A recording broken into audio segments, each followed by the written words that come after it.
يبغى شوفوا الحال مزيان، اللي ما عجبوش يكون مدينه اكادير يمشي يبكي في شي مدينه اخرى، ولا يمشي يجمعوا ليه الفلوس يمشي لشي بلاد اخرى الا بغى يمشي لها. يقول الشاعر: بلادي وإن جارت علي عزيزة، وأهلي وإن ظنوا علي كرام، وأنا أقول: نحن لا نغادر، نحن ننهض.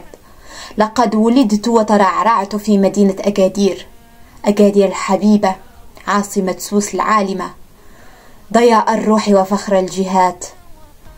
أنا حفيدة الأحرار ووريثة المجد، أنا من نسل من حملوا البندقية بيد والقرآن باليد الأخرى، من صمدوا في وجه الاستعمار ورفضوا الذل والانكسار، من كتبوا اسم المغرب في كتاب الكرامة بالدم لا بالحبر.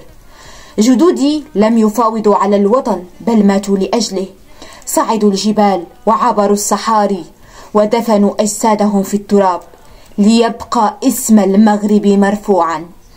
نحن شبابها، نحن الذين إذا اشتد الظلام أوقدنا من شغاف القلب 1000 شعلة و1000 نجمة.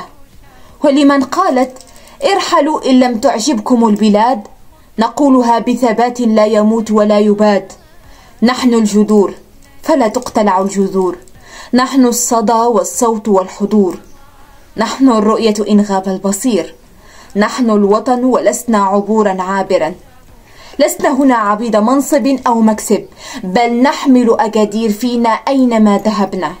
وإن نحن تركناها فمن يقيم الحرفة والفن والقصيدة؟ من يعيد للتاريخ والموروث مجده إن لم نكن نحن الشرارة والوقيدة؟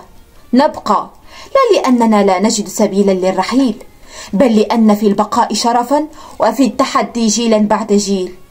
وكما قال جلالة الملك الحسن الثاني طيب الله ثراه: الوطن قبل كل شيء، الوطن هو الأصل والأساس، ومن لا وطن له لا كيان له.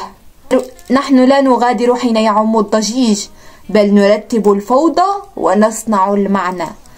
لا نهرب حين تغلق الأبواب، بل نفتش في سر الصمت ونفتح 1000 نافذة.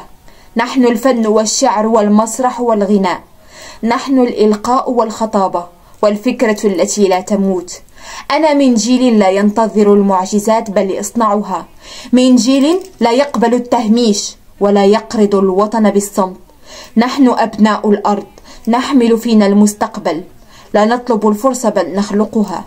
نحن شباب أكادير ولسنا مجرد أرقام في لوائح الإحصاء. المدينة لن تنمو بالأوامر، بل حين نعطيها من أرواحنا، حين نحبها، حين نؤمن بها. ونحن نؤمن أن أكادير ليست مجرد جغرافيا، بل قضية وهوية وانتماء. لن نرحل ولن نصمت ولن ننحني، بل سنبقى وننهض ونبدع، لأننا أحفاد من حرروا الوطن، ونحن من سيصونه جيلا بعد جيل.